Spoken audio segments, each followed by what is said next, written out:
welcome back to Take Charge with Dr. Chichi. Welcome, welcome, welcome. We know that this show is where nurses and healthcare professionals reclaim their peace, power, and financial future. Whether you're feeling stuck, overwhelmed, or ready to take bold steps forward, this space is for you. Let's grow, lead, and thrive together. So the title of this episode is Healing on Both Sides, Burned Out Leadership and Faith with Dr. Chinwe Ibiam. We are honored to have Dr. Chinwe Ibiam today. And the goal of this episode will be for Dr. Ibiam to share her powerful career and spiritual journey across multiple nursing specialties, discuss the role of faith, compassion, and purpose in healing burnout, and explore the unique challenges and strength of nurses in mental health and advanced practice. She's going to also provide actionable tips for maintaining balance while mentoring others and managing multiple responsibilities. And then she's going to offer encouragement to nurses who feel emotionally and spiritually drained. And I have the honor, like I said, of having Dr. Ibiam here on the show. Dr. Ibiam is a dual certified doctoral prepared nurse practitioner, a psychiatric mental health nurse practitioner, an adult gerontology acute care nurse practitioner. She's a cardiology nurse practitioner for about 8 years. And she is the founder of First Cornerstone Health LLC as a psychiatric nurse practitioner, delivering care through telehealth across all lifespans and inpatient with different clinics in Georgia, Florida, North Carolina, and Washington State. She also mentors nurse practitioner students in 4 universities here in the United States. She is also one of the pastors with All Nations Christian Fellowship in Georgia. And she's been married for 37 years and still counting. She's a mother of 3 and 3 grandchildren. Oh, wow. Dr. Ibiam, welcome to the show. Can you say hello to everybody? Hello, thank you, Dr. Chichi, for having me in your show today. Hello, everyone. Good. Thank you so much for coming. So, Dr. Ibiam, can you walk us through your professional journey from bedside nursing, cardiology, to psychiatric mental health? Yeah, my journey started as a bedside nurse with getting my LPN in 2004. And then I did some bedside nursing in a hospital, a reputable hospital in Snellville, Georgia. And went back to school to get my BSN in nursing in 2011. I worked in ICU, and then went back to school again in 2016 to get my master's in adult gerontology. Wow. Then became a cardiology nurse practitioner and worked, and then went back to school again. And in 2019, sorry, I got my PMHNP and my doctorate degree in nursing in 2019. Wow. Wow. What a journey. What a journey. I mean, you're just saying it like, is that easy? I know how difficult that is. That's amazing, and that's a very good accomplishment. So let me ask you, what inspired you to start First Corner Health LLC? I would say the compassion for mental health people. I mean, people that have mental health problems. That was number one. And also, because I found out that when I was as a cardiology nurse practitioner, I was kind of inclined to them. Whenever they have any person that comes with some mental health problem, they will say, "Oh, your people are here. Go take care of your people." And I had joy taking care of them. That was number one. Then another thing that, pushed me further was the burnout. I was emotionally drained. I was overworked. I mean, there was so much going on that never appreciated. I mean, I work long hours. There was a situation when I had some family emergency. I wanted to go. I couldn't go. Actually, they approved me FMLA, but my job came back and asked them to call me to cancel it. Wow. Yes, Wow. because they said, oh, they don't have anybody to work my shift. They were only going to give me one week. But thank God I had good work, I mean, good colleagues. So they rallied together and they traded and worked for me for the extra 2 weeks. So I had 3 weeks to go and attend to that family emergency. So so when I came back, I'm like, I started thinking, maybe it's time to move on. Mm. And that was why I had an experience in working for a mental health facility in North Carolina for 5 years while I was still working as a nurse practitioner in cardiology. So I went fully mental health. Wow. And then from there, same burnout came because it follows you around. As long as you're working for somebody, you will be so burnt out.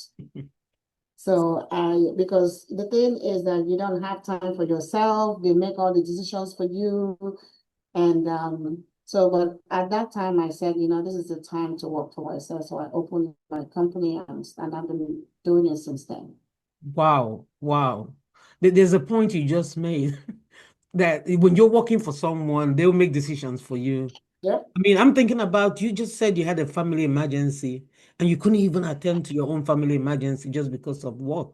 And you always, like you said, you always help out. So you think that when you have a family emergency and you need to go, that whoever you're working for should be able to understand that those kind of family emergencies should be attended to.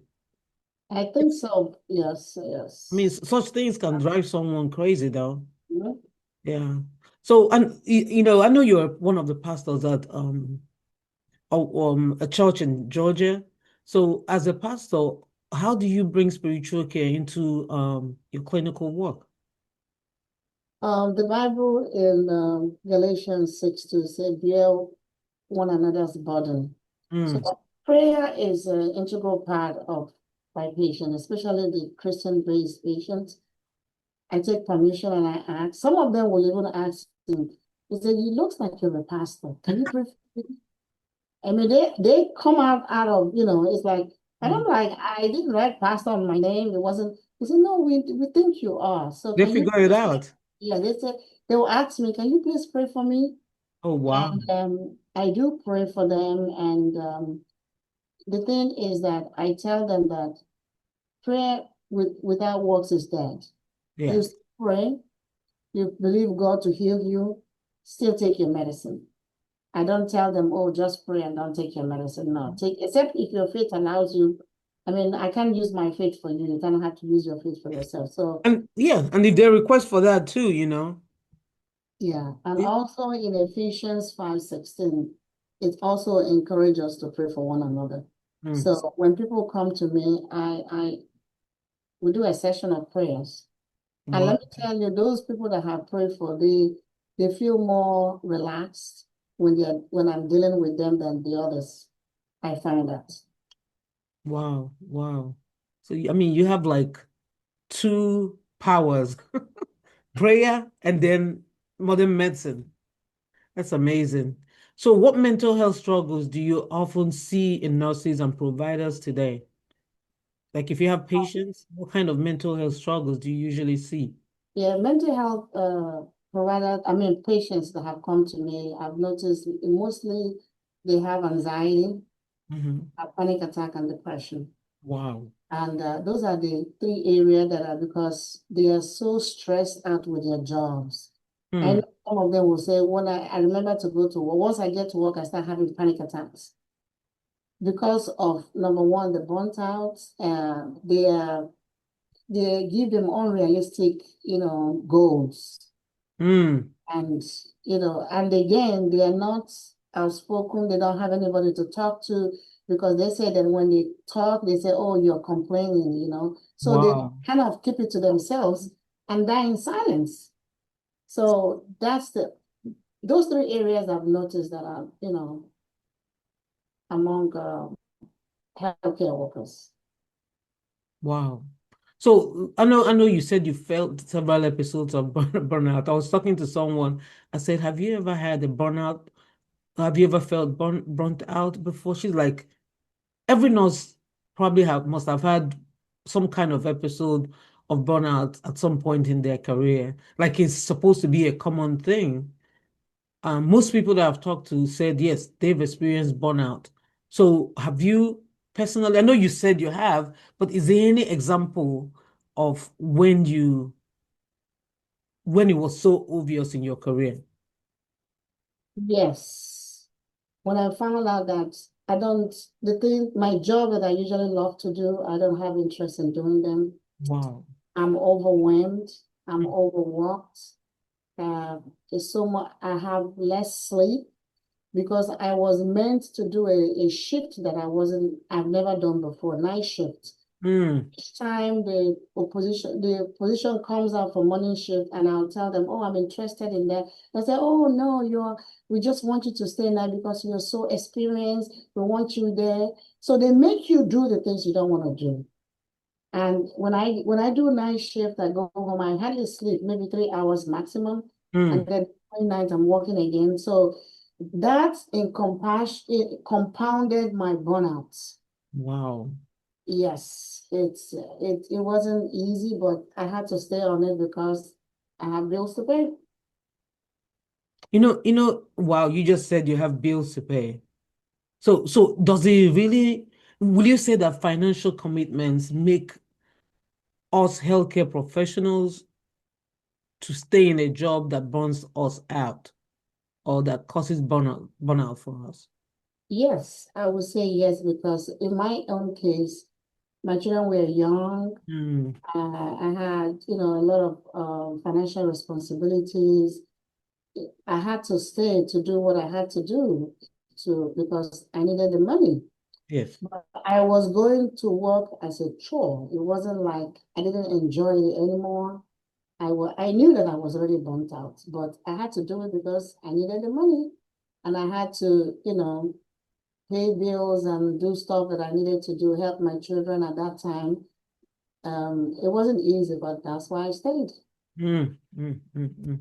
So what advice do you give to your patients that are nurses or healthcare professionals about emotional wellness and burnout prevention? I would say, do you take care of yourself? Do you first. Take out time, pamper yourself, don't take work home. Even though I know it might be, difficult to say that, but make sure you find time for yourself. Find time to sleep, eat well. And if you notice that your job is becoming toxic, go back to school if you have to. Get another job. I know we don't like change, but in this case, you know, change is there. You have to recognize when you have a burnout. Like I mentioned, the emotional turmoil, stress, anxiety, not loving your job, what you used to love before. Those are the telltale signs. And when you feel yourself, you want to get up to go to work, and you feel that you're not happy, you don't want to be there. Those are signs of burnout. So take care of yourself. Do yourself. Do you. So, Dr. Ibiam, if you read a lot of articles on as a psychiatric nurse practitioner, you probably know, burnout kind of comes in a subtle way, it comes in, and sometimes you don't even know it. You don't even know what you're going through till you actually. But for someone that is a psychiatric nurse practitioner, they probably will know all those symptoms and then start taking care of themselves, if they feel that way. Do you agree with that? Oh, yeah, I do. I Yeah. do. Once you notice that, like those things that I mentioned, those are signs of burnout. And then start subtly. Don't give yourself unrealistic goals because Mm, they give you unrealistic goals where you work because you don't have a control. But when you see those happening, it's time to take care of yourself. that's right. That's right. I totally agree. So why is mentoring nurse practitioner students meaningful to you? It's meaningful because where I need to let them know what is out there.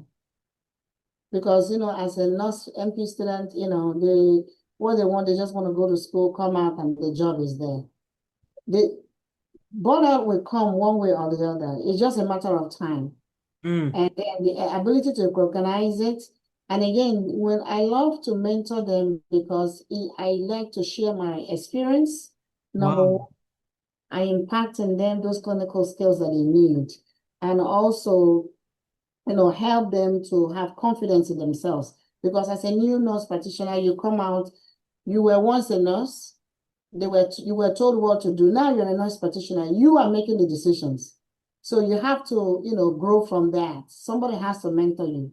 So it's really, it gives me joy to do that, to make sure that I instill those confidence in them, and to also tell them about, because I share my experiences with them about burnout, how to recognize it, and when you find yourself in such situation, guide them early so that they will not be like I did. I stayed in a job for decades because I wanted to be there so that they can make other, plans that will help them. Dr. Ibiam, I think I would like to have you as a mentor, you know. I'm telling you, it's different when you have someone that have gone through that experience mentoring you versus someone that have never had the experience. I mean, you're talking from real life experience, and that to me is more impactful than any other thing, you know. So that's really good. That's really good. So let me ask you, how do you maintain balance while caring for others physically, emotionally, and spiritually? So doing you, in other words, let me use your language. I find time for family. I find time for myself. I don't overwork myself. Yes, because from the experience of burnout that I learned working for somebody, I learned not to overwork myself. I set realistical, attainable goals, Wow. for myself. I don't want to do 100 patients in 2 days or 3 days. That's too much. So Mm. I take care of myself, pamper myself, go to the salon, eat good, sleep well. Yes, have time for my family, my children, my grandchildren. I love them so much. So Mm. I make out time for my girls. We have girls every month. We have girls outing with my two children that I'm and my girls that are married. So we take care of ourselves. Mhm. That's that way. I believe that, travel, vacation, which was a luxury to me when I was working for somebody. Mm. Because when you put in your time, you're not, they will tell you, sometimes they will tell you, okay, but when it's time, you say, oh, we can't give you this 3 weeks or 4 weeks. We have to make it 1 week or 1.5 weeks because we don't have anybody. So, but now you take charge, Mm. take care of yourself. Mm. That was the next question I was going to ask you. I said, what does it mean to truly take charge of your calling in healthcare and in life? And you just kind of broke it down, but you can tell us some more. Yeah, taking charge is knowing what you want Mm. and trying to achieve it in the areas that you want. Like if you know that you'll find yourself in a burnout situation, you have to look at what are my options? What can I do next? How can I take care of this? If it's a financial situation, you will work out the modalities on how to get yourself out of it. Mm. Recognize the challenges and set goals for yourself. Like what I said, don't be afraid for change because sometimes also people are afraid of change and they are suffering in silence. So make out time, and because when you take all those steps, you find that you have less stress, you have less anxiety, of course, depression will be far away from you. And then you come out, in that situation, burnout situation, because you've taken charge. It's like I always say, it's easier said than done. Fear paralyzes us a lot. Fear. The fear of making a change, especially when you have financial commitments, student loans to pay, and all that stuff. It makes people not to do what they're supposed to do for themselves. And sometimes it gets really late. So I think the most important thing too is people making out time to learn about, to have financial literacy so that they can take charge of their life. And that's one of the things I talk about too, which I will always, towards the end, I'll let people know how they can contact, and then we can talk about it. So, Dr. Ibiam, I'd like to ask some rapid fire questions. I know you're a pastor. So what's your favorite Bible verse for strength? Romans 5:8. I can read it Mm. out. It Yeah, says, but God demonstrates his own love towards us in that while we were yet sinners, Christ died for died us. for us. When Wow. Jesus died for you, you know, everything is possible. Mm. That's my favorite verse. Everything is possible. Wow. So what is that one word to describe your purpose? Compassion. Compassion. Woo! I love that. Compassion. All right. Another question. Coffee, tea, or fresh juice? I can And guess that one. fresh juice. I'm not a coffee drinker. I love fresh juice. Fresh juice. Good, good, good. So what's your favorite form of rest or renewal? Meditation. Oh, Meditation on the word and prayers. It brings me to a peaceful place. hmm, No matter what happens, once I meditate and find myself between just me and God hmm. and please all my burdens to Him, I come out like a lion. I tell people that I go in as a cat, fearful, but when I meditate and have that time with God, I'm as bold as a lion. You feel empowered. Yes. Wow, that's really strong. So what is that thing that most people don't know about you? What's something most people don't know about you? I'm a giver. I like to give to the poor. Wow. Yeah. To the needy, yes. I like to give to the poor. I think everybody knows you as someone that gives. Oh, okay. Yeah, that's something that people don't But know people about. don't know. I I know you, I know I you like as a giver, so it's really I, no secret to me. I like to take pictures. I like to take You pictures. like to dress well and take Yes, and pictures. take pictures. That's Yes. good. You look cute though. So, and your pictures always come out really good too. Thank you. Thank you. All right. So, all right, everyone. Thank you so much for listening. And after listening to this episode, I think the question to ask yourself will be, am I giving myself the same grace I extend to others? How can I invite God into my healing, my leadership, and my everyday decision? So if something happens to you today and you're not able to walk, how long do you think you can sustain yourself? No.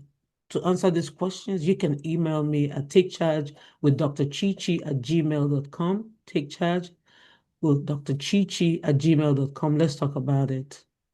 So thank you so much, Dr. Ibiam, for sharing all these great tips and information. It inspired me, and I know it did for anyone watching. Remember, burnout doesn't define your journey. How you rise from it does. Take charge, walk in purpose, and never stop growing. If you enjoy what you heard today, I encourage you to share the link of this show to your friends, everyone you know, because it's going to change someone's life. So if you want some more information on how to take charge of your finances, how to take charge of your life to prevent or handle burnout, send me a message at takechargewithdrchichi@gmail.com. And remember, you are more than your job title. You deserve financial security, work-life balance, and a career that fuels you, not just drains you. Also, remember, your healing is not a setback, it's part of your assignment. Lead with grace, care with courage, and take charge of your life, the life God called you to live. Until next time, take care and keep advocating for yourself as much as you do for your patients. Share this episode with a nurse, friend, family, or colleagues. Thank you for calling in. And thank you so much, Dr. Ibiam, for calling in. You're welcome. My pleasure. That's good. Bye for now and see you on the next episode of Take Charge with Dr. Chichi. Thank you so much. Take Charge with Dr. Chichi is a brand of Sparkling Star Development Strategies LLC. The information provided is for educational purposes only and does not constitute financial, legal, or medical advice. Financial services are offered independently by Dr. Chichi in accordance with applicable licensing and regulatory standards. Thank you for watching.